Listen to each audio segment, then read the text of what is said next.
Sekarang ini, semakin banyak orang posting tulisan yang dalam, reflektif, sistematis, dan terdengar cerdas. Kalau lu perhatiin nih, setiap hari ada insight baru. Dan setiap minggu ada pencerahan-pencerahan baru. Seolah-olah otak orang tersebut produktif banget.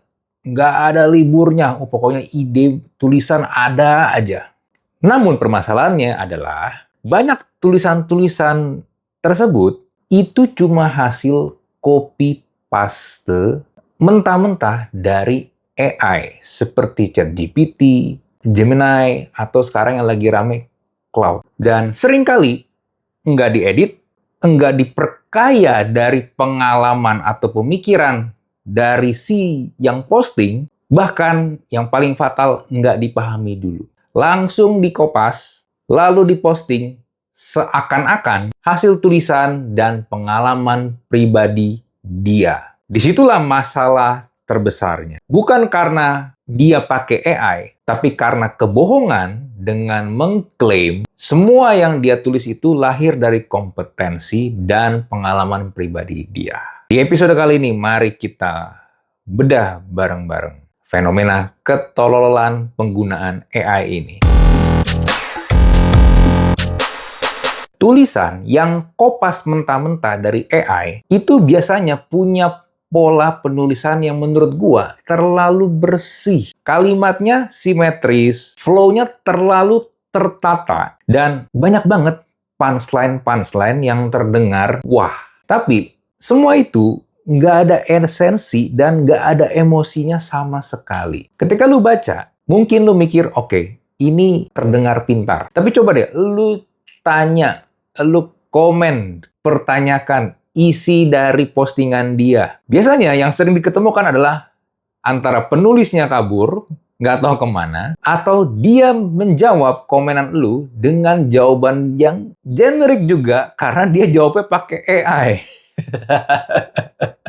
Nah, ini semua dia lakukan karena kenapa? Ya karena dia nggak pernah ngalamin. Atau memang dia nggak punya pengetahuan dan kompetensi di situ. Ya karena pada intinya dia itu cuma modal kopas. Udah gitu nih ya, tulisan kopas mentah-mentah dari AI itu juga punya kecenderungan pola yang berulang di tiap paragraf. Kalau lu sering berinteraksi dengan AI seperti ChatGPT, lu pasti akan ngeh dengan pola tulisannya. Lu pasti ngeh kalau ada orang ngeposting, bikin tulisan, lu pasti tahu deh, ini ChatGPT banget. Ini gue kasih beberapa contoh ya. Kenapa tulisan kopas AI lu itu pasti ketahuan. Mau lu bungkus sedemikian rupa, pasti ketahuan. Yang pertama, penggunaan emoticon yang berlebihan dan emoticon-emoticon tersebut nggak common dipakai. Ini yang paling sering terlihat. Terutama kalau orang itu benar-benar hanya kopas mentah-mentah, nggak ada lagi diedit, nggak dibaca lagi. Dia cuma, oh udah muncul hasilnya, tinggal copy, paste, posting. Banyak emoticon random, banyak simbol-simbol aneh, kayak hiasan di setiap paragrafnya. Gue kasih tahu, kenapa AI punya kecenderungan menggunakan emoticon yang berlebihan dan nggak umum. AI itu memang diprogram sedemikian rupa, khususnya untuk LLM, memberikan kesan ramah, hangat, dan mudah didekati. Nah, penggunaan emoticon dianggap sebagai cara untuk mengkompensasi kurangnya emosi dalam tulisan-tulisan AI. Nah, masalahnya ketika isi tulisannya sebenarnya cuma generik, kalimat berita datar, nggak ada emosi, emoticon-emoticon yang dipakai oleh AI ini dianggap bisa memberikan kepribadian, dianggap bisa memberikan emosi. Nah, sekarang gini deh, coba lu pikir, kalau lu sebagai manusia, biasanya kita nih punya emoticon-emoticon yang memang secara konsisten kita pakai. Dan itu jumlahnya paling sekitar 5, atau bahkan kecenderungannya cuma 1 atau 2 doang yang sering banget kita pakai. Bukan yang tiap postingan, tiap kalimat itu berubah-ubah kayak lagi explore katalog Unicode yang banyak banget emoticonnya. Bisa tiba-tiba muncul ada emoticon roket, bisa tiba-tiba muncul ada emoticon patung Liberty, bisa tiba-tiba muncul ada emoticon orang lagi nari, lalu tiba-tiba ada emoticon pelangi yang Nggak nyambung sebenarnya dengan konteks kalimatnya. Ya itu salah satu ciri yang paling kelihatan. Lalu ciri yang berikutnya, AI itu sering banget menggunakan gaya bahasa perbandingan yang dramatis. Formulanya tuh seperti ini.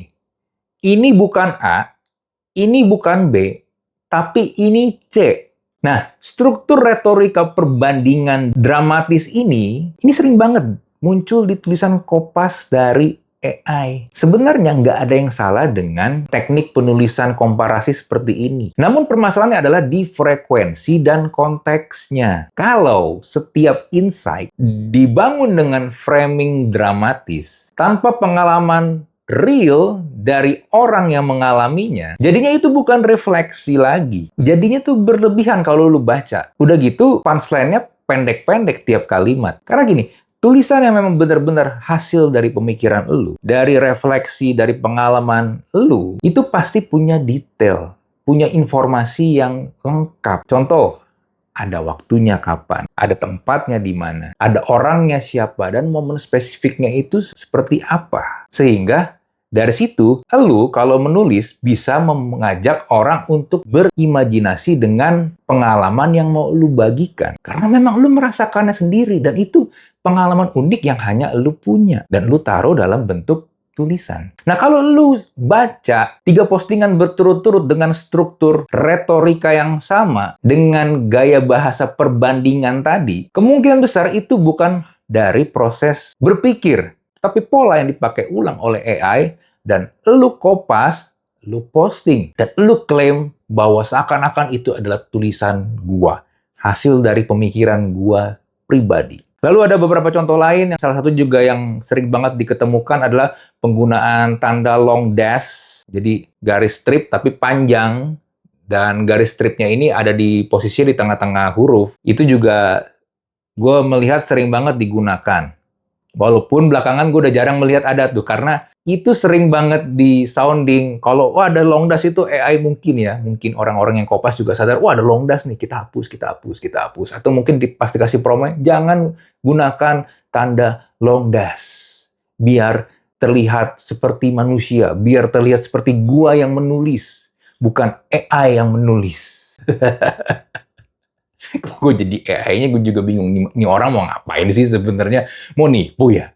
Hah? Ingin pura-pura pinter ya dengan menggunakan AI. Nah, ngomong-ngomong tentang ingin terlihat pintar, ini adalah ciri yang menurut gue paling bisa diukur dan bisa banget ketahuan dengan menggunakan cara ini. Yaitu apa? Lu ketemu langsung dengan yang nulis. Lu encounter dia, ajak dia diskusi, tuker pikiran, brainstorm sama dia dengan topik-topik yang sering dia posting, yang sering dia share. Lu ketemu langsung. Kenapa? Gini, selama masih dalam bentuk tulisan, semuanya bisa diedit, bisa di-refine, bisa di-prompt ulang. Namun kalau lu ketemu dengan si penulisnya langsung, sekali lagi, cobalah challenge topik-topik yang dia tulis. Cobalah challenge pemikiran dia. Insight dari dia ada gak? Apa pengalaman dia tentang topik-topik tersebut? Lu lihat, apakah jawabannya muter-muter? Apakah jawabannya normatif? Ngulang-ngulang terus captionnya? Atau nggak bisa kasih lu jawaban yang firm, yang konkret? Nah, karena ini juga, kalau gua lagi jadi host podcast dan gua ngundang orang, gua nggak pernah kasih daftar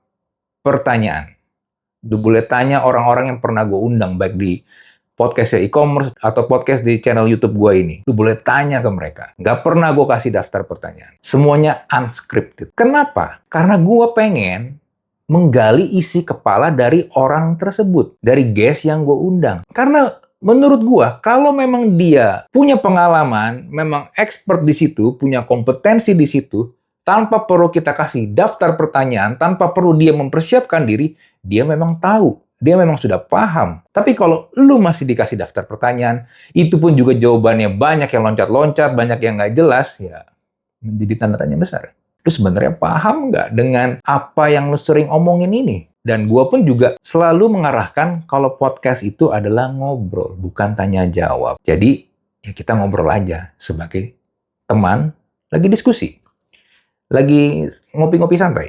Nah, buat gue juga begini. Tulisan itu sebenarnya bisa lu pinjam. Lu bisa ambil quote dari siapa, dari mana, lu paraphrase atau lu kopas mentah-mentah. Itu bisa lu lakukan. Tapi pengalaman yang nyata, itu nggak bisa lu pinjam atau lu kopas mentah-mentah. Sekali lagi gue ulangin ya, orang-orang yang benar-benar paham itu harusnya bisa menjelaskan ulang postingan-postingan mereka, tulisan-tulisan mereka dengan bahasa yang berbeda. Nggak template. Bisa kasih study case. Bisa menceritakan pengalaman mereka tanpa perlu panik. Oh, belum mempersiapkan diri. Nah, orang yang cuma kopas dari AI itu biasanya akan kehilangan arah, kehilangan pijakan. Begitu harus ngomong tanpa skrip. Nah, mungkin lu bertanya-tanya, kenapa orang-orang yang seperti ini kok nggak tahu malu? Mereka kok nekat aja, muka badak. Gini, pertama-tama, algoritma sosial media sayangnya tidak mengecek pengalaman dan banyak orang itu sebenarnya cuma butuh rasa terlihat pintar dengan instan. Mereka ingin terlihat percaya diri walaupun tidak punya kompetensinya. Dan memang validasi dari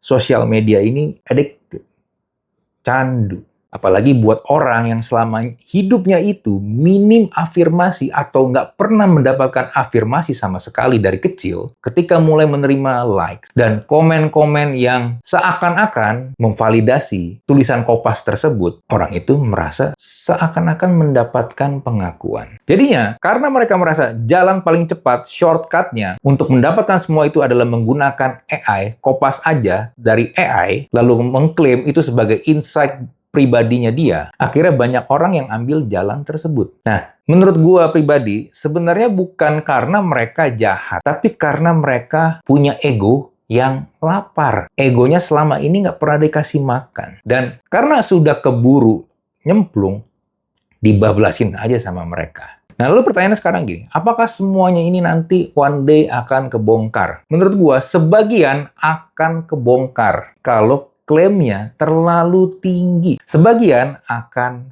ya stagnan-stagnan aja, sebagai mediocre. Dan sebagian juga bisa cukup lama bertahan karena audiensnya mereka memang nggak pernah menuntut sebuah kedalaman dari suatu topik. Kalau aslinya memang kosong, ya dia pun juga akan menarik audiens yang kosong, yang cuma cari insight di permukaannya doang. Ya memang gitu. Jadi ini kayak transaksional aja, kosong ketemu kosong ya udah, sama kosong jalan terus aja. Tapi tetap ya, ada satu hal yang nggak bisa dipalsukan lama-lama, yaitu kompetensi yang real. Karena begitu lu masuk ke sebuah ruang diskusi, atau ke pekerjaan, atau ke dunia profesional yang butuh kedalaman atau tanggung jawab yang besar, itu semua nggak cukup. Di situ ntar bakal kelihatan, orang ini memang benar-benar paham, memang dia jago, atau selama ini dia cuma kopas-kopas doang dari ChatGPT, dari Gemini, atau mungkin dari cloud. Oke? Itu dari gue. Seperti biasa, kalau lu punya pertanyaan atau lu mungkin punya pendapat, silakan bisa langsung tulis di kolom komen. Kita jumpa lagi di Thinking Room episode berikutnya. Bye.